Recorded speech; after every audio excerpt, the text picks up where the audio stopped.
BPOM angkat bicara soal ex-pegawai terlibat kasus pemerasan 3,4 miliar rupiah. Berapa sih sebenarnya bayar BPOM? Ada yang bilang 3,5 juta. Waduh, Boleh nego nggak sih, Pak? Badan POM tidak bisa nego karena memang tidak bisa dibayar. Oh, masa sih, Pak? Iya dong. Kita kasih solusi. Saatnya klarifikasi nih Kepala BPOM Republik Indonesia. Ini kan yang Anda tunggu-tunggu, Prof. Taruna. Sehat. Alhamdulillah sehat. Banyak Nama pengusaha saya yang Taruna Ikrar. Iya, Prof. Taruna Ikrar. Waduh, mantap. Ini tentunya pasti banyak sekali pengusaha-pengusaha yang menantikan kehadiran Anda, Pak. Aduh, saya panggilnya Prof aja lah ya. Ya, saya merasa kalau memang pengusaha menantikan kita itu bagian dari pilar kami. Kami menganggap bahwa industri adalah bagian dari pilar yang menjadi poin utama kami dalam memimpin Badan Pengawas Obat Makanan Republik Indonesia. Pas. Kita mulai dari sini aja nih, Prof. Ya. Nanti insya Allah Prof. Taruna Ikrar akan bahas semuanya. Sebenarnya ada apa masalah di balik ini semua, dan BPOM ini kan kerap kali erat dengan produk-produk apalagi di zaman sekarang ya, Prof. Yeah. BPOM angkat bicara soal ex-pegawai terlibat kasus pemerasan 3,4 miliar rupiah. Saya tahu tuh pabriknya tuh. Karena kan saya juga orang pabrikasi, Prof. Izin. Terima kasih sudah kooperatif dengan pabrik-pabrik kami, Prof. Ya, imam bersamai kami ada pabrik Nutrafood, PT SB, dari Nabawi Herbal. Saya sangat suka dan terbantukan sekali. BPOM, ingat teman-teman, awas yang masih berkata bahwa BPOM bayar sekian, bisa disuap, kita bahas. Dan juga ada pembahasan banyak nih, Prof. Saya udah catat loh, Prof. Kemarin Baim Cilik mampir ke sini juga, Prof. Oh ya? Angkat bicara juga mengenai BPOM, parfumnya dia. Oh begitu. Nah, juga mampir ke sini, Prof. Oh, banyak juga perusahaan yang mampir di tempat Bapak. Dan nyenggol-nyenggol BPOM lagi. Kan kita kan punya satu tag ya, stiker anti pembajakan lah kasarnya gitu. Nah, katanya kekhawatirannya BPOM masih bisa diduplikasi. Barcode BPOM-nya. Tidak bisa. Yang justru lebih tangguh. Saya suka banget ya, kayak bentur-benturin banget ya kayak saya. Banyak lah ya, vaksin monkeypox juga nggak tahu nih disetujui BPOM apa enggak ya. Perseteruan Dr. Richard Lee sama owner Davina Skincare yang kemarin sempat ramai mengatakan bahwa skincare-nya Dr. Richard ditarik BPOM. Ada apa nih? Padahal beliau kan sangat gencar sekali tentang edukasi mengenai skincare abal-abal. Nanti kita jelasin. Banyak nih, rame nih, seru nih. BPOM semua nih ya. Berapa sih sebenarnya bayar BPOM? Ada yang bilang 3,5 juta. Waduh. Boleh nego nggak sih, Pak? 2,5? Nanti kita bahas. Badan POM tidak bisa nego karena memang tidak bisa dibayar. Oh, masa sih, Pak? Iya dong. Masa iya? Nanti kita bahas ya. Yeah. Prof, ini sebenarnya ada apa sih, Prof? Sampai semua mereka tuh benar-benar memanggil Anda untuk diduduki di sini gitu loh, Prof. Jadi perhelatan ini sebenarnya BPOM apa segala macamnya, apalagi oknum 3,4 miliar. Monggo lah Anda mau klarifikasi dari mana? Ya. Pertama tentang oknum 3,4 miliar. Pada prinsipnya saya yakin ya bahwa Badan Pengawas Obat dan Makanan itu pegawai-pegawainya, stafnya, dan para evaluator kami adalah orang yang punya kredibilitas yang tinggi. Karena kredibilitas yang tinggi, maka kita dapat penghargaan pelayanan tertinggi di negeri ini oleh Ombudsman. Ya, kita itu. Yang kedua, dalam konteks pencegahan yang disebut dengan kenormalan atau stabilan pelaksanaan anggaran negara, kita 10 tahun berturut-turut dapat WTP. Bahkan tahun ini kita diharapkan untuk melakukan evaluasi sendiri. Maaf, WTP itu apa? Maaf, saya potong dulu. Biar teman-teman nih harus clear nih. Ya, wajar tanpa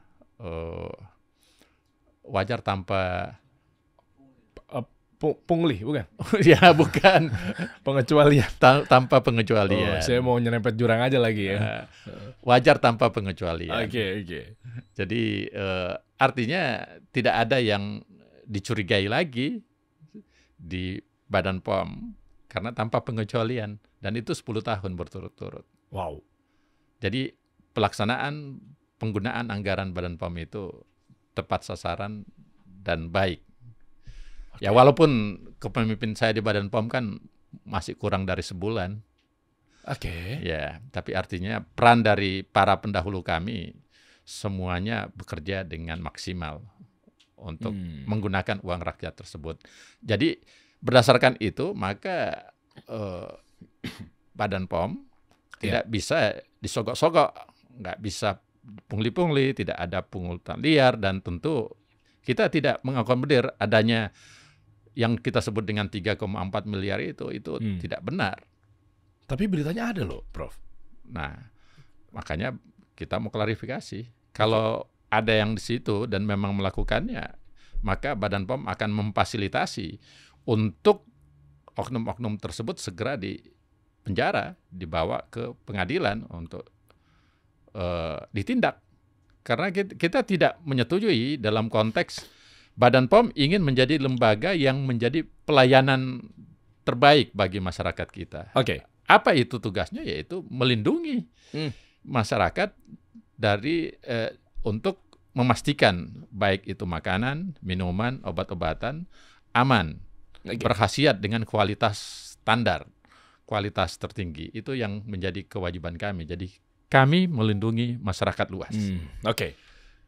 Mantap. Gini, kita pretelin aja Prof, izin ya. Ya. Dengan ada berita 3,4 miliar rupiah, tentunya katanya kan gratifikasi lah, pemerasan lah terhadap pabrik-pabrik tertentu apa segala macamnya. Memang akhirnya kayak rentan sekali jadi pembahasan mengenai kalau ada sifatnya mungkin legalitas, pengeluaran, sertifikasi yang gitu-gitu lah ya. Itu kan kayaknya kan selalu dipepet-pepet sama ada aja oknum yang nunggangin kan. Ya kan pokoknya kalau syarat, sertifikasi itu kan mindsetnya, konotasinya pasti bayar. Nah, makanya kan banyak orang masuk tuh di situ mainnya. Apapun bentuknya. Nah, berita muncul 3,4 miliar ini kan artinya kan ada satu korban yang akhirnya bersuara. Nah, maksud saya adalah yang dimaksud dengan 3,4 miliar ini apa sih? Biar masyarakat tahu nih. Maksudnya izinkah atau dihitung per pieces kah? Kok bisa segitu gitu angkanya? Iya. Begini, karena berdasarkan aturan-aturan di Badan Pengawas Obat dan Makanan untuk pengeluaran misalnya sertifikat obat inovasi itu butuh 30 juta untuk sertifikatnya ya. Ada yang cuma 10 juta, ada juga yang cuma 1 juta, bahkan ada UMKM kita bahkan bisa gratiskan. Nah, jadi dengan demikian sebetulnya Badan POM dan uang yang dipungut untuk Badan Pengawas Obat dan Makanan itu tidak masuk ke kantong pribadi para petugas-petugas itu, langsung masuk ke kas negara yang disebut dengan pendapatan non pajak. Jadi kita langsung setorkan ke negara. Jadi uang-uang ya seperti sebesar itu tidak ada sampai 3,4 miliar, tidak ada pungutan sampai 3,4 miliar di Badan POM. Nah, kalau ada misalnya apakah itu orang yang memperataskan nama POM atau ini, silakan lapor ke kami atau lapor ke polisi langsung. Kita Badan POM akan memfasilitasi, kita akan tindak mereka, kita bisa arahkan untuk pemecatan dan kita bisa bawa ke ranah hukum kalau bisa dipenjara orang tersebut. Kami tidak bisa mentolerir lembaga negara ini sebagai lembaga negara yang melindungi masyarakat berbuat sewenang-wenang kepada rakyatnya, karena industri adalah rakyat kami juga. Tidak boleh. Nah, itu yang menjadi ketegasan kami sebagai kepala Badan POM. Saya tidak mentolerir. Oke. Wah, ini udah clear semuanya ya. Berarti ini oknum yang memang akhirnya menunggangi pemerasan dan lain sebagainya. Memang oknum aja sih, Bro. Oknum itu perlu dilaporkan ke kami siapa orangnya dan dengan bukti supaya kami bisa menindaklanjutinya. Atau langsung saja lapor mereka ke polisi. Coba aja. Kita lihat aja, kan pasti ada namanya kan di berita ini. Nggak tahu ini arahnya kemana beritanya. Coba kita main cepat aja kita lihat nih. Coba ini abis ini nanti kita bahas mengenai teknis ya, mungkin urutannya berapa biayanya atau mungkin cara ngurus BPOM gitu biar dapat izin gitu ya.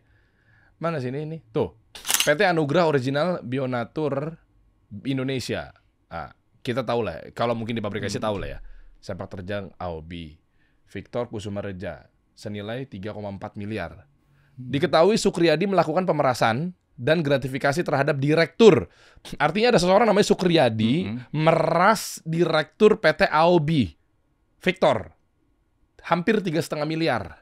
Nah, Bapak kenal Sukriyadi? Saya tidak kenal. Namun mungkin ini pegawai sebelum saya masuk sebagai kepala Badan POM. Tetapi Sukriyadi, seingat saya dari laporan, memang sudah diproses di Bareskrim. Wow. Di Bareskrim Polri. Dan itu kan ternyata itu pernyataan Norman. Norman adalah bagian humas kami. Jadi kalau betul Sukriyadi berbuat salah, dia harus ditindak seberat-beratnya. Karena dua hal. Pertama sudah mencoreng nama lembaga kami. Iya. Yang kedua, dia juga sudah merugikan masyarakat luas, khususnya para industri yang diperas. Jadi kalau itu terbukti, kami mendukung untuk ditindak secara tegas. Oh, wow. Berarti Sukriyadi dipastikan karyawan atau mantan karyawan BPOM? Pernah jadi karyawan. Pernah jadi karyawan. Clear teman-teman ya? Iya. Dan sudah diproses di Bareskrim ya? Sudah diproses. Bisa orang luar juga nggak, Prof? Maksudnya ada mengatasnamakan, ada yang bikin PT untuk pendaftaran BPOM. Oh iya dong, kalau orang luar juga kita bisa tindak kan? Karena kita punya divisi penindakan atau deputi penindakan.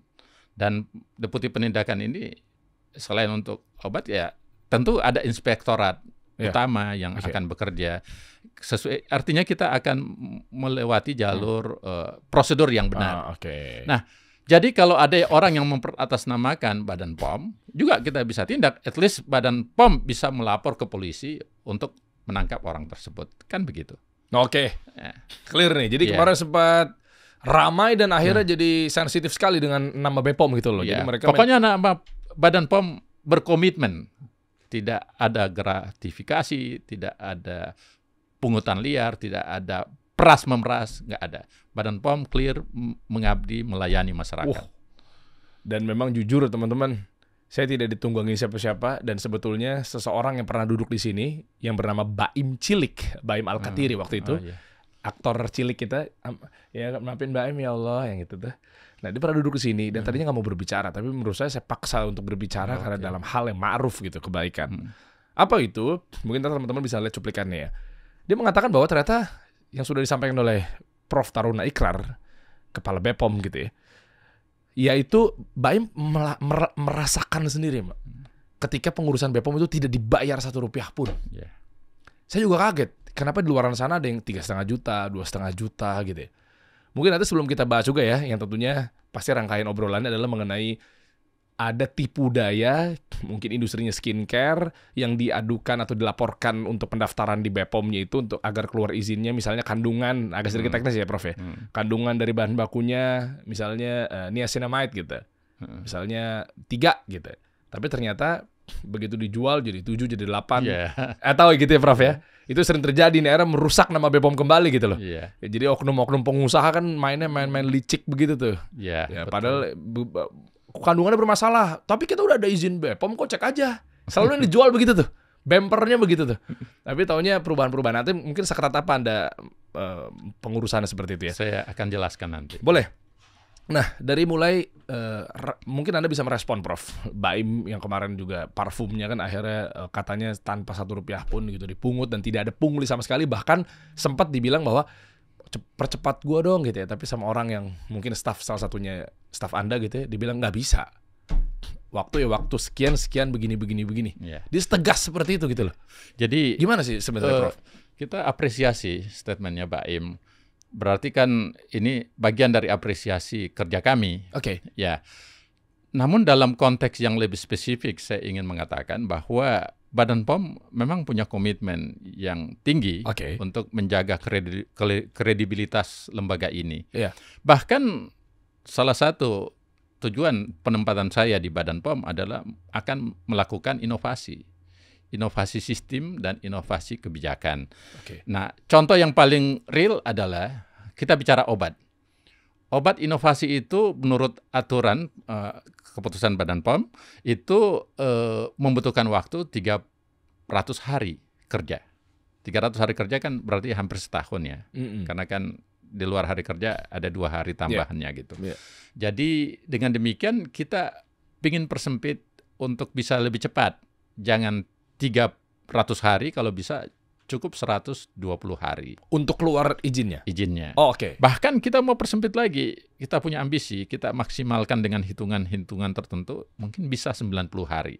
Ah, cakep tuh. Jadi dengan demikian kita membantu bagaimana pengusaha ini bisa mendapatkan izin, terus memasarkan produknya, dan produknya tentu bisa mendapatkan untung bagi masyarakat, dan tentu bagi pengusaha sendiri.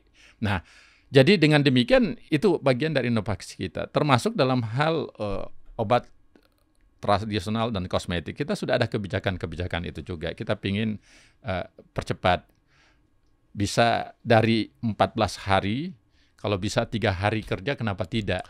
Jadi kita betul-betul berpihak pada rakyat, dan karena itu bagian dari inovasi yang kita sebut inovasi kebijakan. Oke. Nah, ada lagi banyak inovasi lagi yang lain yang kita bisa akan tindak lanjuti, tapi itu yang menurut kami itu hal yang bisa sangat membantu bukan aja pengusaha besar tapi sekaligus UMKM.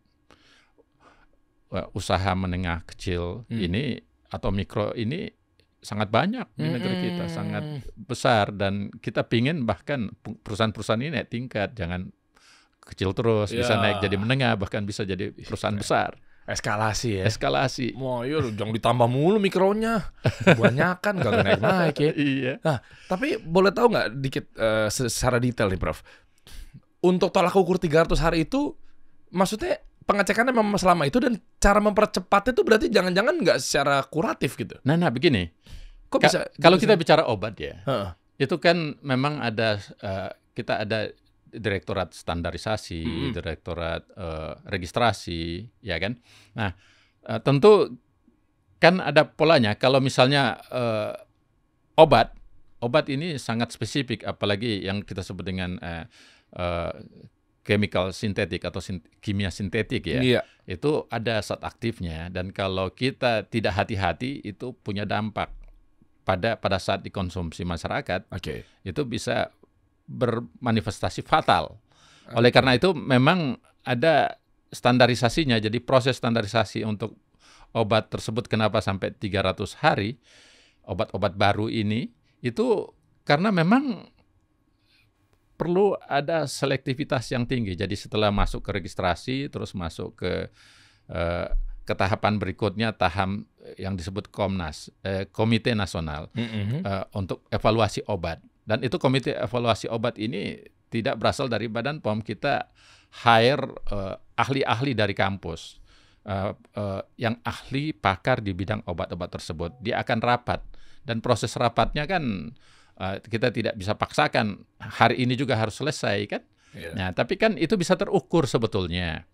Tidak harus nunggu sampai berbulan-bulan mereka rapat, iya kan? Nah, itu jadi terus setelah itu keluar, maka keluar rekomendasi dari mereka bahwa berdasarkan referensi, berdasarkan standar, berdasarkan apa, kan tim ini juga tidak bisa langsung lihat karena ini baru. Dia harus membaca referensi, membaca pengalaman dan sebagainya. Dari hasil referensi itu, at least kita bisa anggap biasanya dia 1 bulan ya referensinya bisa dibaca cukup 1 minggu dong. Kenapa harus butuh sampai ini? Kan Anda sudah pakar. Iya. Ya, itu kan bisa ukur. Dari hitungan-hitungan itulah kita akhirnya melihat sebetulnya ini bisa dipercepat, tidak butuh 300 hari, 120 hari aja cukup. Bahkan bisa tekor lagi 1 bulan, yaitu cukup 90 hari. Wow. Jadi kita diskon 70% waktunya dikeluarkan. Cepat ya. Itulah alasannya kenapa Pak Presiden Jokowi milih Anda kali Pak ya? Penunjukannya dari Presiden nggak sih? Kepala BPOM? Iya, kali ini. Jadi inovasi ya, Prof? Boleh jadi itu menjadi alasan. Saya yang paling tahu kan beliau. Wow. Kita orang yang ditunjuk. Iya. Saya tahu sekali mungkin dengan niat hati Pak Presiden, Pak Jokowi gitu kan. Karena kalau ya ini saya sih tebak-tebak bau manggis dari sudut pandang pengusaha aja kan, karena saya masih pengusaha, Prof, izin. Bisa jadi mungkin gara-gara seperti itu kan tadi Anda menyebutkan ada kenapa sih harus meetingnya berkali-kali? Iya. Artinya semua proses meeting kan ada cost, ada biaya. Ada biaya. Terus mau sampai kapan? Misalnya mungkin APBN atau APBD apa segala macamnya, setiap meeting keluar mulu nih, jangan negara duitnya habis hal-hal yang nggak penting sama, ya kan? Bener aja perlu di efisiensi lah. Efisiensi. Sampai jatuh tuh Pak Pak Jokowi denger kayaknya. Ya Pak Presiden. Iya maksudnya kan ngapain buang-buang waktu gitu loh, kasihan pengusahanya. Ya. Tapi ada hal lain ini kan, setelah saya dilantik besoknya Pak Presiden panggil saya. Bicara berdua dengan beliau. Apa, Prof?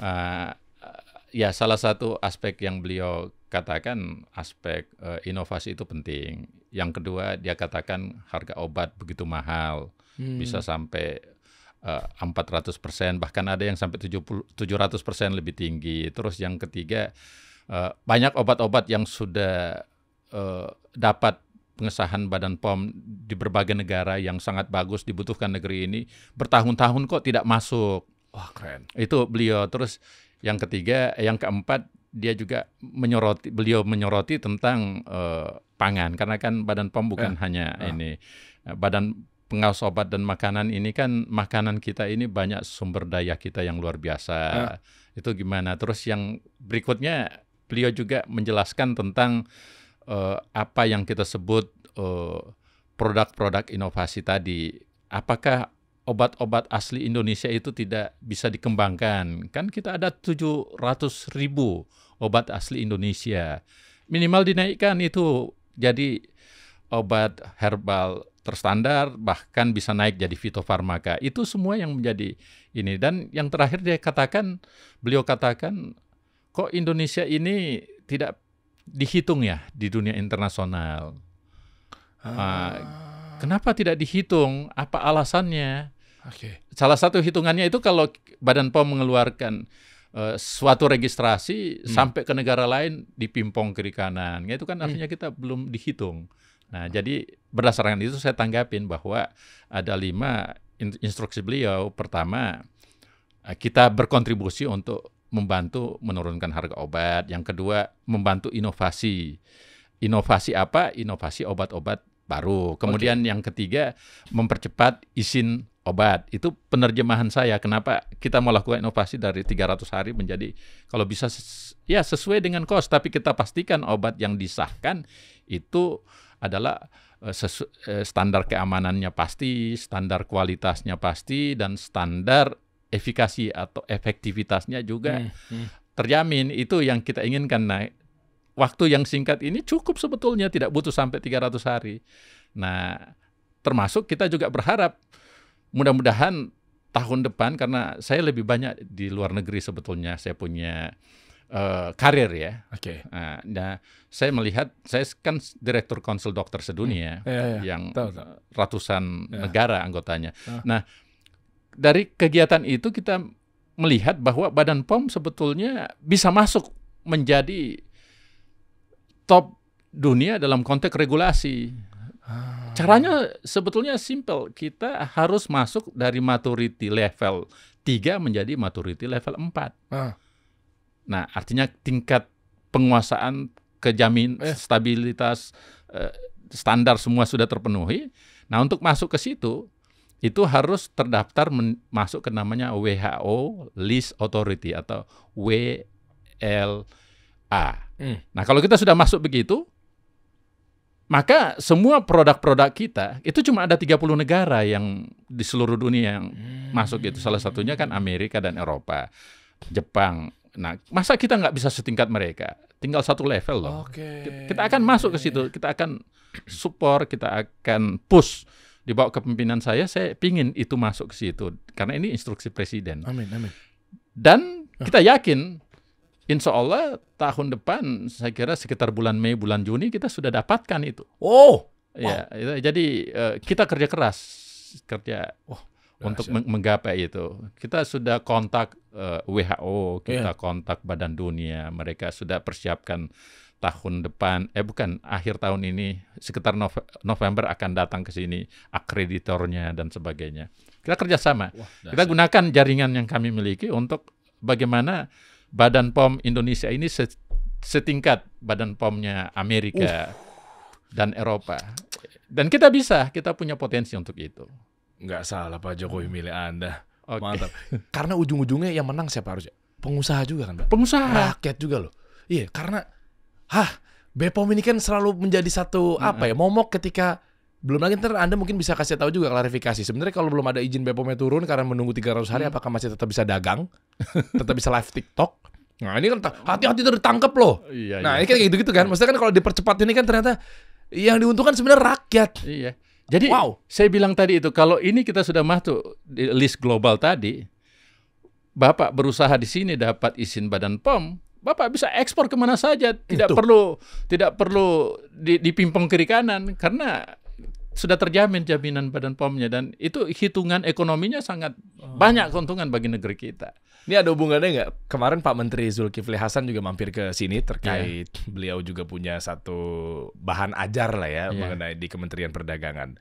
Ada namanya positive list sama negative list. Okay. Jadi di pingpong dan lain sebagainya itu gara-gara mungkin produk kita tidak terstandarisasi di sana, ya kan, kena pelanggaran ini belum komplit lah segala macam. Mungkin salah satunya adalah tentang izin BPOM juga gitu ya, sehingga makanya kita nggak bisa masuk ke negara sana. Sampai beliau gimana caranya gue buka ada jaringan ke 65 negara ya Pak Zulhas ya kalau nggak salah Anda katakan. Sampai segitunya gitu pemerintah untuk pro ke rakyatnya. Wow, betul. Dan tentu Badan POM tidak bisa bekerja sendiri. Kita harus berkolaborasi dengan Kementerian Perindustrian, Perdagangan, Kementerian Kesehatan. Karena kita lembaga yang memang langsung bertanggung jawab ke Presiden, tetapi kan dalam konteks tertentu kita harus bekerja bersama. Karena kan lembaga negara harus sinkron kan. Dan dengan Pak Zulkifli tentu kita sangat berharap kerjasama ini tingkatkan karena juga menguntungkan lembaga beliau. Iya makanya. Sebenarnya ujung-ujungnya sih sebenarnya ke rakyat juga sih ya. Rakyat. Jadi ternyata saya makin ngelihat bahwa ternyata Pak Jokowi, Pak Presiden dan juga mungkin menteri-menteri terkait gitu sangat memikirkan gimana caranya rakyat kita ini bisa benar-benar ekspansi keluar segala macam ya. Kita udah jago di negeri sendiri, masa kita tumbang sih di negeri orang gitu. Kita buktikan lah kita udah kuat tuh di sini gitu ya. Kita kuat, kita pasti bisa. Masya Allah. Mantap. Nah, minimal sambil menunggu kabar gembira dari Anda nanti, Prof. Ya, mungkin Anda nanti bisa update lagi duduk di sini kali nggak tahu ya setelah mungkin nanti sudah keluar izinnya segala macam dipercepat gitu kan. Yang pasti memihak pada pengusaha nantinya, eksportir gitu dan lain sebagainya. Kalau belum turun izin BPOM-nya, sebenarnya boleh dagang nggak sih, Prof? Nggak bisa. Nggak bisa. Berarti nunggu 300 hari. Mereka makan apa, Prof? Ya kan begini, ini yang 300 hari itu obat ya.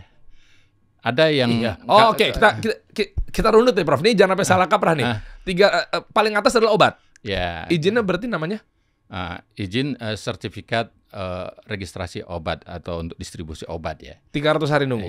Iya. Kapsul yang diminum apa segala macam. Obat suntik dan obat suntik. Obat suntik itu termasuk obat semuanya. Obat baru. DNA salmon? DNA salmon itu kan kita belum pernah registrasi khusus untuk suntik.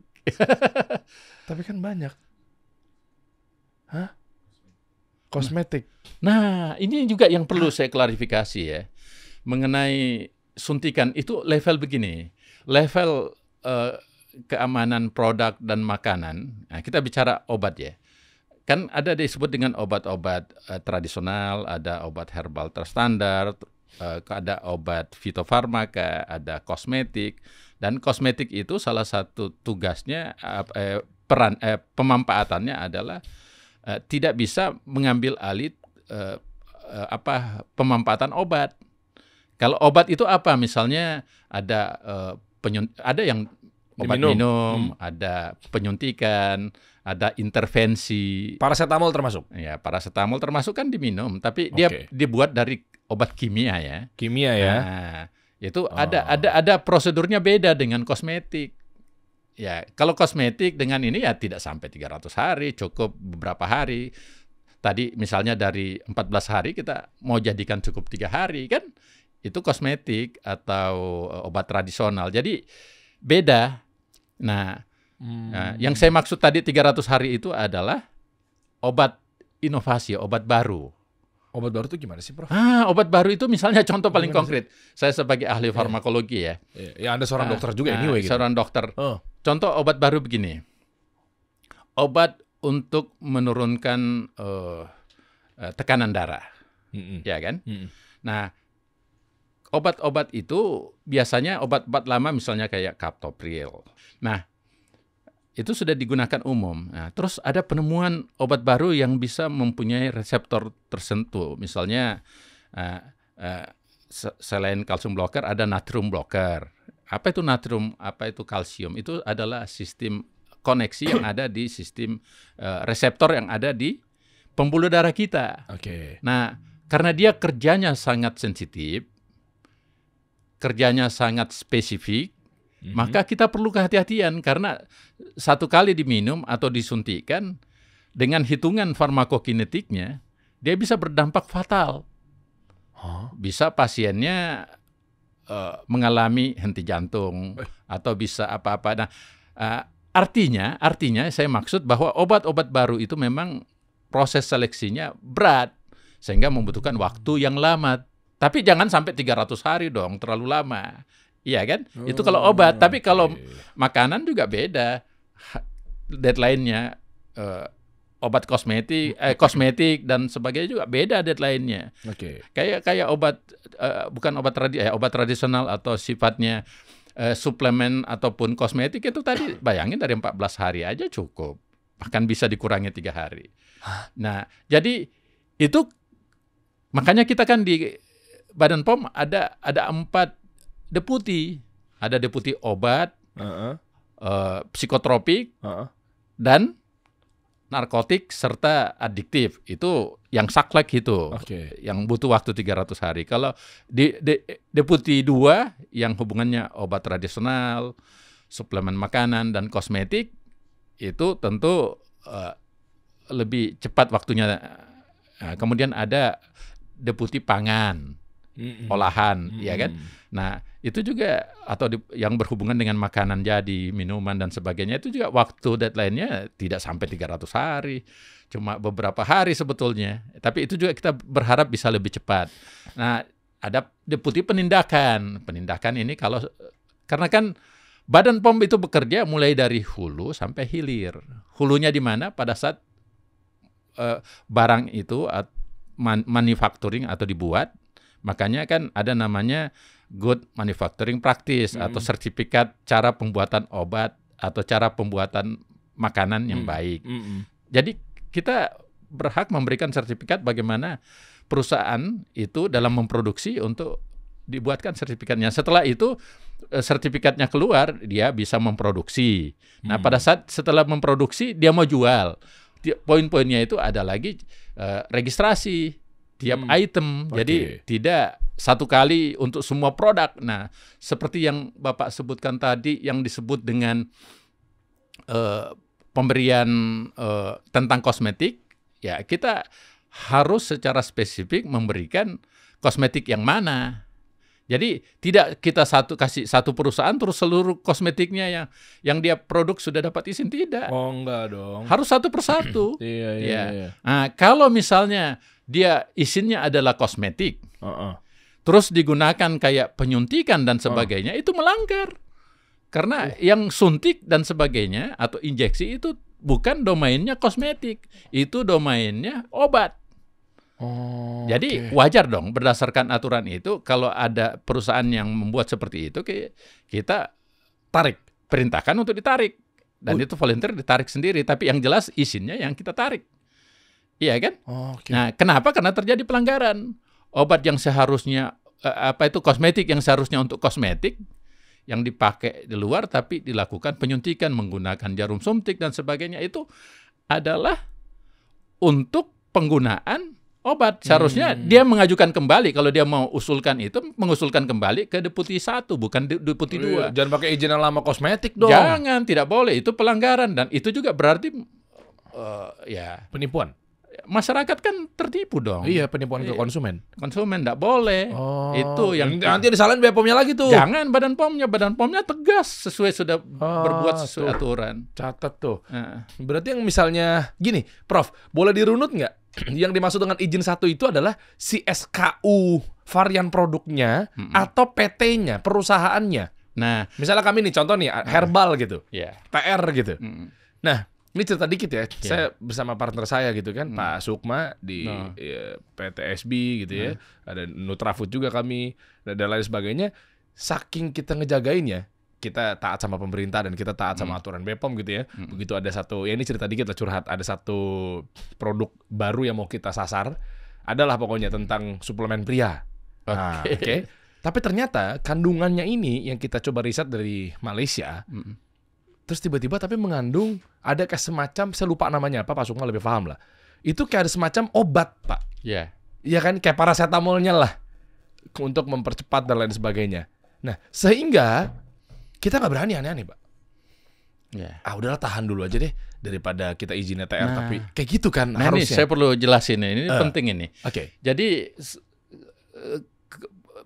berdasarkan struktur di Badan POM itu kan ada deputi-deputi ya. Oke. Jadi dia harus melakukan aplikasi sesuai dengan bidang masing-masing. Produk apa yang mau dijual. Nah, kalau misalnya ada obat tradisional atau obat suplemen tapi mengandung zat kimia tambahan, zat aktif namanya, biasanya dia gunakan itu sildenafil sidrat.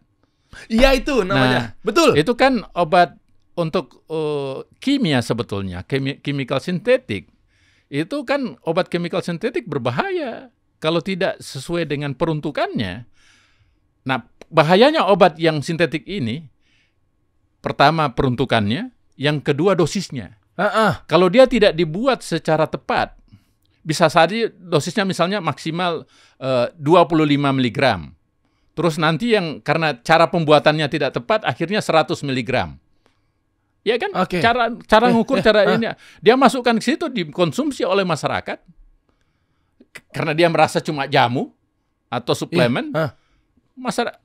Orang tersebut bisa meninggal. Padahal kenapa? Karena dosisnya berlebihan. Apalagi kalau tidak sesuai indikasi. Dia cuma ingin segar-segar badannya, ternyata dia ada masalah jantung, ada masalah apa.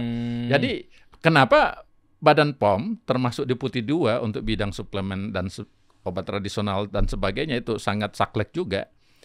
Kita harus ada perjanjian kok sebelum dia mengapply obat-obatnya itu atau suplemennya itu, dia harus cantumkan secara jujur apa yang isi di dalamnya. Tidak boleh ada bohong-bohongan. Nah, karena ini dampaknya parah dan berbahaya. Terima kasih, Prof. Iya. Ya memang kedengarannya subjektif ya. Ini tapi izinkan ini kan istilahnya brand saya sendiri sih memang. Tapi mau cerita teman-teman ya. Ya artinya kami jujur misalnya di Nabawi Herbal kita sama Pak Sukma, kita nih pengen berjalan minimal kita takut lah kalau membohongi publik, konsumen. Kita pengen cari berkah lah intinya begitu. Jadi mudah-mudahan juga jangan cuma saya masih banyak salahnya, masih banyak dosa. Mungkin teman-teman yang lainnya juga ayo dong gitu. Maksudnya masa sih kita nggak mau berjalan berdasarkan aturan, nanti yang ada malah yang jadi korban masyarakat lagi gitu kan. Itu kayak begitu-gitu. Makanya kemarin jadinya ya kita pengen lah cuan, Prof. Tapi begitu tadi partner saya bilang, Pak Sukma, tapi ada kandungan ini, nggak bisa, kita izinnya begini, ini juga harus diukur begini-begini. Oh iya, jangan. Bayangkan berapa banyak oknum-oknum yang akhirnya mengegas aja demi cuan, yang disalahkan itu BPOM lagi, tapi gue udah dapat izin dari BPOM kok. Tapi sementara caranya dia mungkin ya itu mengelabui. Nah, tapi ini yang saya parah. Yang intinya sebetulnya Badan POM itu bukan hanya melindungi masyarakat, rakyat, konsumen loh. Tapi melindungi juga industri. Iya. Bayangin kalau misalnya ada produk yang Bapak kita sudah, karena mengelabui kami, tidak, kan kita pakai artificial intelligence, kalau sesuai dimasukkan, kenapa bisa kita perhitungkan cepat, memasukkan misalnya suplemen ini atau obat tradisional ini, mau sebagai obat impor, terus isinya A, B, C, D, ternyata ada unsur lain, ada CBD dan sebagainya, yang tidak ada.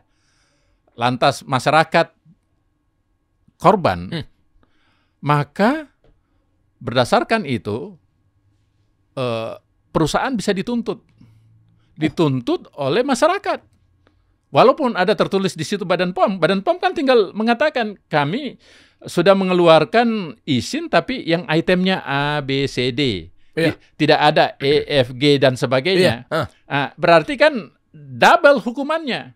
Pertama, Badan POM bisa membuat tuntutan kepada perusahaan tersebut, dan yang kedua rakyat juga bisa atau konsumen bisa nuntut, bisa tutup perusahaan. Jadi kita melakukan suatu proses yang sangat ketat, bukan untuk kepentingan Badan POM dan kepentingan rakyat saya, itu kepentingan pengusaha mencegah mereka dari tuntutan. Kalau di Amerika kita sebut dengan class action, banyak perusahaan obat yang akhirnya tutup karena dia harus membayar ganti rugi. Iya kan?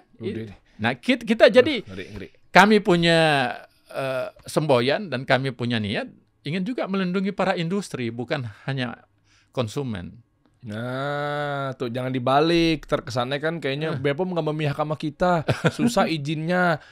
Gara-gara oknum lagi ulahnya kan, suruh bayar sekian. Cuma mentingin rakyat doang, kami nggak industri. Justru moderasinya terjadi pada BPOM ya. Iya. Industri dilindungi, rakyat atau konsumen juga dilindungi dan seterusnya. Karena itulah yang saya bilang tadi, Badan POM itu di bawah kepemimpinan kami punya 3 pilar. Pilar pertama adalah industri, pilar kedua tentu kami pemerintah, dan pilar ketiga adalah masyarakat. Nah, ketiga ini seluruh siklus dari obat, makanan, minuman dan sebagainya itu memang berdasarkan Undang-Undang 17/2023 dan Peraturan Pemerintah Nomor 28 tahun 2004 serta Peraturan Presiden Nomor 80 tahun 2017 itu memberikan kewenangan secara sah dan meyakinkan kepada institusi yang namanya Badan Pengawas Obat dan Makanan Republik Indonesia, dan itu pekerjaan dan tugas yang sangat berat. Ya, kami akan bekerja secara maksimal untuk itu. Terima kasih, Prof. Ya, mudah-mudahan nanti bisa semuanya lancar, dipercepat dan seterusnya. Bismillah, ya, kita dukung bareng-bareng, gerak bareng-bareng ya. Berarti sebagai kesimpulan, main cepat aja nih, Prof. 300 hari, bawahnya berapa? Kosmetik, skincare? Kalau kosmetik 3 hari. 3 hari? Iya. 3 hari ya? Kalau kosmetik 3 hari. Memang 3 hari itu ya? Jadi ada orang ngaku tenang, gue bisa bikin keluar 3 hari. Iya memang 3 hari, lo memang bisa aja lo jualannya lo. Ngerti gak, Prof, maksud saya? Iya. Tenang udah, kok lama, nunggu 2 tahun, setahun. Saya sering dengar, karena kami juga pelaku kan, industri kan. Tenang gitu. Kita agak ketawa dengan berita itu. Gue bikin 3 hari, padahal memang 3 hari. 3 hari, sebelumnya memang 14 hari kita turunkan 3 hari. Ini bagian dari inovasi kebijakan kami. Kalau ditarik yang kasusnya Dr. Richarli sama Daviana itu, menurut konsumsi publik ya? Iya. Itu ditariknya kenapa? Ya itu karena dia kan peruntukannya untuk kosmetik. Tapi ada penyuntikan. Injeksi. Dan seharusnya Dr. Richard itu harus mengapply kembali ke Badan POM ke Deputi 1 obat psikotropik dan narkotik dan adiktif. Jadi dia masuk ke jalur obat, bukan jalur kosmetik. Jalurnya beda. Jalur tolnya bisa kesasar, kan bahaya. mau pergi ke Cengkareng tapi pakai jalur yang Jagorawi yang tidak akan sampai-sampai. Ayo dong, Dok, gimana? Jadi harus ikutin aturan. Jadi kita tidak mau merugikan siapa-siapa, tapi kita cuma ingin sesuaikan aja aturan yang kami yang sudah ada. Itu untuk kepentingan Anda juga kok, bukan untuk kepentingan Badan POM. Supaya tidak bayangin kalau terjadi penyuntikan, lantas terjadi inflamasi, terjadi kerusakan muka. Anda bisa dituntut. Dan Badan POM tentu tidak akan bertanggung jawab karena memang izin kami kosmetik, bukan untuk obat. Waduh, Dok, klarifikasi dong. Waduh ya, saya nggak ikut-ikutan nih. Ini dokter sama dokter nih, saya nggak ikut-ikutan nih. Jadi kesimpulannya kita ingin melindungi semuanya, melindungi masyarakat, melindungi industri, dan artinya simpel aja sebetulnya bagi produk tadi. Apply kembali, tapi apply lewat jalur obat. Bukan jadi, kosmetik. Berarti bukan SKU-nya ya, berarti PT-nya ya. Apa boleh nggak satu PT tapi ada 2 izin? Jadi misalnya varian sunscreen itu kan izinnya kosmetik. Bisa. Terus tapi nanti produk varian lainnya lagi adalah obat minumnya. Bisa. Itu berarti jangan yang pakai yang kosmetik tuh. Iya, itu pakainya yang obat. Ya bisa. Bisa. Kan nggak repot ya? Nggak repot sebetulnya. Bayangin dari 300 hari kita cuma diskon jadi tinggal 90 hari, kita bisa percepat. Tapi masuk ke jalur yang benar, jangan jalur salah. Profesor Dr. Taruna Ikrar, Kepala BPOM Republik Indonesia. Sebenarnya saya pengen banyak ngobrol sama Anda, mungkin kalau tanpa menguras hormat, kalau Anda punya banyak waktu lagi atau gantian saya main ke sana buat ngeliput. Oh, silakan. BPOM-an ini biar clear semua, boleh ya. Nanti kita tambahkan konten-konten yang ada bervalue. satu prinsip dalam pilar kepemimpinan saya. Saya ingin bersahabat dengan media. Badan POM tidak bisa tertutup. Badan POM harus bersahabat dengan media. Makanya saya baru dapat jadwal pas Anda maju kali, pas Anda naik ya. Izin ya ternyata, makanya Anda mau duduk di sini ya Prof ya? Iya, karena kita kan tidak bersalah, ya kita ingin menjelaskan yang sebenarnya apa yang terjadi. Wah, saya senang didengerin nih, karena segala pihak kena jadi manfaatnya. Iya. Ke rakyat juga, ke industri juga. Terima kasih Pak Presiden, Pak Jokowi sudah mengangkat beliau nih, apresiasi. Kalau ini mewakili dari saya pribadi ya, tidak mewakili beliau gitu ya. Saya pengen ngomong aja sama beliau karena I love my president. Tapi mungkin nextnya kita bahas mengenai monkeypox, kayaknya enak. Setuju nggak teman-teman? Bisa. Obat-obatan dan lain sebagainya itu ya. Iya. Wih, mantap. Ada yang mau tambahkan? Dengan senang hati. Boleh ya. Ada yang mau tambahkan ke teman-teman semua? Perhelatan mengenai industri, perusahaan kan. Mungkin kita kerucutkan lagi sebagai penutup di obrolan. Jadi kerucutnya begini. Badan Pengawas Obat dan Makanan atau BPOM itu bekerja untuk melayani. Melayani siapa? Melayani semua stakeholder yang ada, yaitu masyarakat luas dalam konteks kita mau melindungi, dalam konteks industri kita ingin semua industri ini maju. Dan itu akan berdampak pada bangsa kita, menjadi bangsa yang maju, bangsa yang besar, dan bangsa yang mempunyai tingkat ekonomi yang baik. Amin, amin. Jadi intinya Badan POM punya slogan melayani. Kita melayani dengan akhlak. Itu intinya. Mantap. Kalau udah urusan akhlak ya memang harus dikedepankan, apalagi manusia nih. Iya. Habluminanas kita nih bro. Iya bro. Iya nggak. Iya nggak. Jadi teman-teman harus tahu dulu kalau berangkat pakai itu, dan insya Allah semoga Allah berkahi nih. Jadi kuncinya ikhlas. Saya ikhlas mengemban amanah ini. Wah, mantap. Dan saya juga makin happy ternyata dari izin-izin yang darinya segini jadi lebih singkat, itu ternyata memudahkan juga ya. Betul. Khususnya duit negara juga habis buat nggak karuan nama oknum-oknum. Meeting nambah lagi, meeting tambah lagi, uang lagi. Siap Prof. Kita ketemu nanti di. Terima kasih waktunya Prof. Ada sebenarnya di balik kamera ada cerita tadi. Mohon maaf saya agak telat gara-gara ada pohon tumbang di Permata Hijau. Saya cuma bersyukurnya bukan karena tumbang, tapi ternyata baik-baik saja ya. Alhamdulillah. Ternyata langsung ngambil keputusan naik ojek. Langsung naik ojek. Masa Prof taruh naik yang nyampe duluan kan jadi nggak enak ya. Keputusan saya tepat ya. Keputusan yang tepat. Insya Allah begitu. Karena saya selalu berjalan berdasarkan aturan dari BPOM. Nggak berani bikin produk yang aneh-aneh. Pemerintah udah bikin begitu, kita ikutin aja lah. Ya. Makasih Prof. Makasih. Ya siap. Kita kasih solusi.